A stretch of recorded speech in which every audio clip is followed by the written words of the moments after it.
Hello everyone, welcome to Sindhu classes. आज की इस वीडियो में आप लोग मेरे साथ करने जा रही हैं वैदिक सभ्यता का क्विज भाग 2। क्विज का भाग 1 मैं ऑलरेडी अपलोड कर चुका हूं। अगर आपने नहीं देखा तो डिस्क्रिप्शन में लिंक है, आप वहां जाकर भी इसे देख सकते हैं। तो चलिए क्विज भाग 2 को शुरू करते हैं। क्वेश्चन है, कौन सा वेद त्रि में शामिल नहीं है? तो 2 सेकंड का समय है, आप आंसर अपना मार्क कीजिए, फिर मैं बताता हूँ।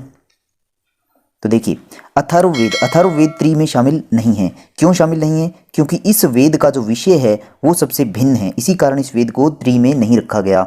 इसका जो विषय है वो भूत प्रेत, जादू टोना और चिकित्सा से संबंधित इसमें बातें देखने को मिलती है। अथर्ववेद जो है वो सबसे नया वेद है, यानी कि नवीन वेद माना गया है, जबकि सबसे प्राचीन वेद ऋग्वेद को माना गया है। यानी कि ऋग्वेद सबसे पुराना है और अथर्ववेद सबसे नया है। अथर्ववेद जो है इससे जुड़े हुए 2 ऋषि हैं, अथर्व और अंगिरा 2 ये ऋषि हैं। इसी कारण प्राचीन काल में अथर्ववेद को अथर्वा अंगिरस भी कहा गया है। क्या कहा गया है? अथर्वा अंगिरस नाम से भी जाना गया है। और अथर्ववेद को अगर हम देखें तो ब्रह्मवेद भी कहा जाता है। ब्रह्मवेद कई बार पूछ लिया जाता है कि ब्रह्मवेद किस वेद को कहते हैं, तो अथर्ववेद को कहते हैं। यह आपको ध्यान रखना है। अगला क्वेश्चन देखिए कि निम्नलिखित में से कौन सा ब्राह्मण ग्रंथ ऋग्वेद से संबंधित है? 2 सेकंड का समय, सोचिए। तो देखिए, सबसे पहले आपको पता होना चाहिए कि जो ब्राह्मण ग्रंथ है वो क्यों लिखे गए थे। इसका सिंपल सा आंसर है कि वेद जो हैं वो संस्कृत भाषा में थे और जटिल पद्य शैली में लिखे गए थे, जो कि जनसाधारण के समझ में नहीं आते थे। इसीलिए आम लोगों को वेदों की बातें समझाने के लिए ब्राह्मण ग्रंथों की रचना की गई। साधारण सरल गद्य शैली में इनको लिखा गया ताकि आम जनसाधारण इसको समझ सके। तो यही ब्राह्मण ग्रंथ हैं। और हमारे क्वेश्चन के मुताबिक जो ऋग्वेद पर आधारित ब्राह्मण ग्रंथ है वो है ऐत्रेय ब्राह्मण ग्रंथ। जो अन्य 3 हैं वो मैं आपको बता देता हूँ। शतपथ ब्राह्मण ग्रंथ जो है वो शुक्ल यजुर्वेद पर आधारित है, शुक्ल यजुर्वेद। और इसी प्रकार तैत्रीय ब्राह्मण ग्रंथ है वो कृष्ण यजुर्वेद पर आधारित है, क्योंकि यजुर्वेद 2 भागों में लिखा गया था, शुक्ल यजुर्वेद और कृष्ण यजुर्वेद 2 भाग मिलते हैं यजुर्वेद के। और जो बच गया जेमिनीय, मैंने आपको बताया था जेमिनीय ऋषि है सामवेद से संबंधित, कुछ याद आया? तो इसी आधार पर सामवेद पर आधारित है जेमिनीय ब्राह्मण ग्रंथ। और ऋग्वेद पर एक और इम्पोर्टेंट जो ब्राह्मण ग्रंथ है वो आपको बताता हूँ मैं, उसका नाम है कौशितकी। हाँ, कौशितकी ब्राह्मण ग्रंथ जो है ये भी इंपॉर्टेंट है। कौशितकी और ऐत्रेय 2 ब्राह्मण ग्रंथ अक्सर पूछ लिए जाते हैं कि किस वेद पर आधारित है, तो ये ऋग्वेद पर आधारित है। अगला क्वेश्चन देखिए कि गोपथ ब्राह्मण ग्रंथ किस वेद से संबंधित है? बताइए। जैसे ऐत्रेय ब्राह्मण ग्रंथ जो था वो ऋग्वेद पर आधारित था, उसी प्रकार गोपथ ब्राह्मण ग्रंथ भी है। ये किस पर आधारित है बताइए? तो देखिए, ये अथर्ववेद पर आधारित है। गोपथ ब्राह्मण ग्रंथ जो है वो अथर्ववेद पर आधारित है। और मैंने आपको बताया कि सबसे नवीन वेद है अथर्ववेद। और अथर्ववेद में सबसे पहले हमें मगध और अंग क्षेत्र का जिक्र मिलता है। कई बार पूछ लिया जाता है कि अंग और मगध क्षेत्र का उल्लेख कहाँ मिलता है, तो अथर्ववेद में। इसको ब्रह्मवेद भी कहते हैं, अथर्वा अंगिरस वेद भी कहते हैं, ये हम जिक्र कर चुके हैं। तो चलिए आगे बढ़ते हैं। वनों में पढ़े जाने हेतु कौन से ग्रंथों की रचना की गई? बताइए। तो देखिए, वनों में पढ़े जाने के लिए अरण्य ग्रंथों की रचना की गई। अरण्य शब्द का अर्थ ही होता है वन, वन को अरण्य भी कहते हैं, तो अरण्य ग्रंथ की रचना की गई।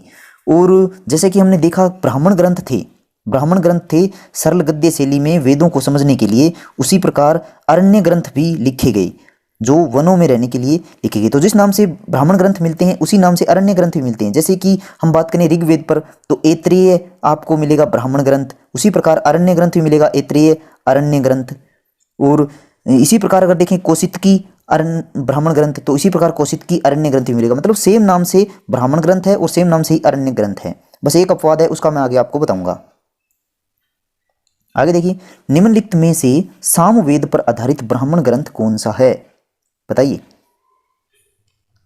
तो देखिए, हम जिक्र कर चुके हैं कौशितकी, ये नहीं हो सकता क्योंकि ये ऋग्वेद पर आधारित है। ऋग्वेद पर कौशितकी और ऐत्रेय ब्राह्मण ग्रंथ लिखे गए थे। तो आपका आंसर है बी, पंचविश। पंचविश जो है वो सामवेद पर आधारित है, पंचविश। और पंचविश को एक अन्य नाम से भी जाना जाता है, ये भी इंपॉर्टेंट है, तांडेय महाब्राह्मण ग्रंथ इसे कहा जाता है। तो तांडेय महाब्राह्मण ग्रंथ किस ब्राह्मण ग्रंथ को कहा जाता है? पंचविश ब्राह्मण ग्रंथ को। और तैत्रीय ब्राह्मण ग्रंथ ये किससे संबंधित है? ये यजुर्वेद से संबंधित है और कृष्ण यजुर्वेद से संबंधित है, ये याद रखिए। और शतपथ ब्राह्मण ग्रंथ ये सबसे बड़ा ब्राह्मण ग्रंथ है, सबसे बड़ा ब्राह्मण ग्रंथ कौन सा है? तो शतपथ ब्राह्मण ग्रंथ है और ये शुक्ल यजुर्वेद पर आधारित है। शुक्ल यजुर्वेद पर आधारित है शतपथ ब्राह्मण ग्रंथ, ये ध्यान रखना है आपको। और एक बात और ध्यान रखिए, सामवेद पर मैंने आपको बताया पंचविश है और सामवेद पर एक इंपॉर्टेंट मैंने आपको बताया था जेमिनीय है। जेमिनीय अरण्य ग्रंथ या जेमिनीय ब्राह्मण ग्रंथ भी सामवेद पर आधारित है। तो जेमिनीय सामवेद पर आधारित है, पंचविश भी सामवेद पर आधारित है। इसके अलावा षड्विश भी किस पर आधारित है? सामवेद पर। तो तीन ब्राह्मण ग्रंथ आपको याद रखने हैं सामवेद पर, पंचविश, जेमिनीय ब्राह्मण ग्रंथ, षड्विश ब्राह्मण ग्रंथ, तो ये 3 याद रखिए। उसके बाद है अथर्ववेद पर आधारित अरण्य ग्रंथ कौन सा है? बताइए। देखिए इसका आंसर है डी, कोई भी नहीं, क्योंकि मैंने आपको बताया था कि वेदों पर जो ब्राह्मण ग्रंथ लिखे गए हैं उसी नाम पर अरण्य ग्रंथ भी लिखे गए हैं, ये बात मैंने आपको बोली। जैसे ऐत्रेय ब्राह्मण ग्रंथ और ऐत्रेय अरण्य ग्रंथ है ऋग्वेद पर, उसी प्रकार सामवेद पर देखें तो पंचविश ब्राह्मण ग्रंथ भी है और पंचविश अरण्य ग्रंथ भी है। लेकिन अगर देखें अथर्ववेद पर आपने देखा था ब्राह्मण ग्रंथ मिला था अथर्ववेद पर, उसका नाम था गोपथ ब्राह्मण ग्रंथ। अब आप कंफ्यूज मत होना, गोपथ अरण्य ग्रंथ नहीं है, ये एकमात्र ऐसा वेद है जिस पर कोई भी अरण्य ग्रंथ नहीं है। क्वेश्चन बनता है इस पर कि कौन सा वेद है जिस पर कोई अरण्य ग्रंथ नहीं लिखा गया, तो वो है अथर्ववेद। इस बात का आपको विशेष ध्यान रखना है। आगे देखिए, अब मैं आपको थोड़ा समझा देता हूं। यहां पर देखिए ऋग्वेद पर आपको 2 ब्राह्मण ग्रंथ मिलेंगे, ऐत्रेय और कौशितकी, और इसी नाम से आपको अरण्य ग्रंथ भी मिलेंगे, ऐत्रेय अरण्य ग्रंथ और कौशितकी अरण्य ग्रंथ। इसी प्रकार सामवेद पर देखिए पंचविश ब्राह्मण ग्रंथ भी है, अरण्य ग्रंथ भी है, षड्विश ब्राह्मण ग्रंथ भी है, अरण्य ग्रंथ भी है, जेमिनीय भी है, इसी प्रकार है। तो ये सेम टू सेम ऐसे ही है। और आप ऑप्शन यहाँ पर 4 नंबर पर देखिए, अथर्ववेद पर गोपथ ब्राह्मण ग्रंथ है, बिल्कुल सही बात है, लेकिन गोपथ कोई भी अरण्य ग्रंथ नहीं है, ये ध्यान रखिए। अक्सर यही गलती करते हैं कि गोपथ को अरण्य ग्रंथ समझ लेते हैं, तो ये ध्यान रखिए कि अथर्ववेद पर कोई भी अरण्य ग्रंथ नहीं लिखा गया है। अब बढ़ते हैं अगले क्वेश्चन पर। क्वेश्चन है कि कौन से ग्रंथ ब्रह्म विद्या या अध्यात्म विद्या कहलाते हैं? बताइए। तो ये है उपनिषद। उपनिषदों को ब्रह्म विद्या अध्यात्म विद्या कहा जाता है। उपनिषद में 2 शब्द है, उप प्लस निषद, यानी कि उप का अर्थ होता है निकट बैठना और निषद का अर्थ होता है ज्ञान, यानी कि गुरु के नजदीक बैठकर ज्ञान ग्रहण करना। उपनिषदों को वेदांत भी कहते हैं। वेदांत क्यों? अगर इसका संधि विच्छेद करें तो वेद प्लस अंत, यानी कि वेदों का अंत। और मैंने आपको बताया था कि जो वैदिक साहित्य है उसका अंतिम भाग है उपनिषद। कुछ याद आया? मैंने बताया था कि वैदिक साहित्य एक समूह है रचनाओं का जिसमें 4 वेद शामिल है और जितने भी ब्राह्मण ग्रंथ हैं वो शामिल है, जितने भी अरण्य ग्रंथ हैं वो शामिल है और जितने उपनिषद हैं वो भी वैदिक साहित्य में शामिल है। तो ये देखिए उपनिषद आखिर का भाग है, इसी कारण इसको वेदांत कहा जाता है, ये ध्यान रखिए। और वैदिक वागम्य में मैंने आपको बताया था कि एक्स्ट्रा एक पॉइंट है, एक एक्स्ट्रा रचना है वेदांग और सूत्र साहित्य, जो कि वैदिक साहित्य में शामिल नहीं है। तो आप बस इतना ये ध्यान रखिए क्वेश्चन के अकॉर्डिंग कि उपनिषद जो है उसे वेदांत कहते हैं और ये वैदिक साहित्य का अंतिम भाग है। कई बार पूछ लिया जाता है कि वैदिक साहित्य का अंतिम भाग क्या है, तो वो उपनिषद है। ज़्यादा जानकारी के लिए आप मेरा वीडियो देख सकते हैं इस टॉपिक पर, वैदिक सभ्यता पर बनाया एक लेक्चर है मैंने। अब देखिए उपनिषद ग्रंथों का विषय क्या है, सोचिए उपनिषद ग्रंथों का विषय क्या है। तो देखिए यज्ञों के अवसर पर गाए जाने वाले मंत्र, कुछ याद आया? ये सामवेद का विषय है, सामवेद। और मैंने इससे आपको कुछ ट्रिक से याद करवाया था कि ये यज्ञों के अवसर पर गाए जाने वाले मंत्र कौन गाता था? तो इसी से बन जाता था उद्गाता, यानी कि इस पद पर जो पुरोहित होता था उसको उद्गाता कहते थे। देवताओं की प्रार्थना के लिए लिखित मंत्र, ये भी आंसर नहीं है, क्योंकि ये विषय है ऋग्वेद का विषय है जिसका पुरोहित होता कहलाता था। और यज्ञों के संबंधित कर्म कांड का विधि नियम, ये भी नहीं है, क्योंकि ये यजुर्वेद का विषय है। क्या है? यजुर्वेद का विषय है। और इसका पुरोहित क्या था? अध्वर्यु कहलाता था। तो ऑप्शन डी है आत्मा परमात्मा, जगत और प्रकृति से संबंधित दार्शनिक बातें देखने को मिलती है, यानी कि इसके बारे में तर्क वितर्क से संबंधित जो बातें होती है उन्हीं को कहते हैं दार्शनिक बातें। अगला क्वेश्चन देखिए, किन ग्रंथों का मूल सिद्धांत ब्रह्म है जिसे अद्वैतवाद कहा जाता है? अब आप अद्वैतवाद को समझिए। अद्वैतवाद का अर्थ है कि द्वैतवाद, अद्वैतवाद यानी कि 2 नहीं है, यानी कि आत्मा और परमात्मा 2 नहीं है बल्कि एक ही है, तो इसी को अद्वैतवाद कहा जाता है। तो बताइए कि किन ग्रंथों का मूल सिद्धांत ब्रह्म है जिसे अद्वैतवाद भी कहा जाता है? तो इसका आंसर है ऑप्शन डी, उपनिषदों को ही, उपनिषद जो है इनका सिद्धांत ब्रह्म है और इसे अद्वैतवाद भी कहा जाता है। अब अद्वैतवाद अगर आप देखें तो अद्वैतवाद के सबसे बड़े प्रणेता पूछ लिया जाता है कि अद्वैतवाद के सबसे बड़े प्रणेता कौन है, तो 9वीं शताब्दी के एक व्यक्ति हुए हैं आचार्य शंकराचार्य। तो शंकराचार्य जी जो थे वो सबसे बड़े प्रणेता माने जाते हैं अद्वैतवाद के, और इन्होंने 12 वेदों पर अपना रिसर्च लिखा था, यानी कि टीका लिखा था। और इसके अलावा अद्वैतवाद के एक दूसरे दार्शनिक भी माने जाते हैं जो दक्षिण भारत से थे, रामानुजन। तो जो रामानुजन थे वो भी क्या थे, अद्वैतवाद के सबसे बड़े प्रणेता माने जाते हैं, दूसरे नंबर पर आचार्य शंकराचार्य जी के बाद में, ये ध्यान रखिए।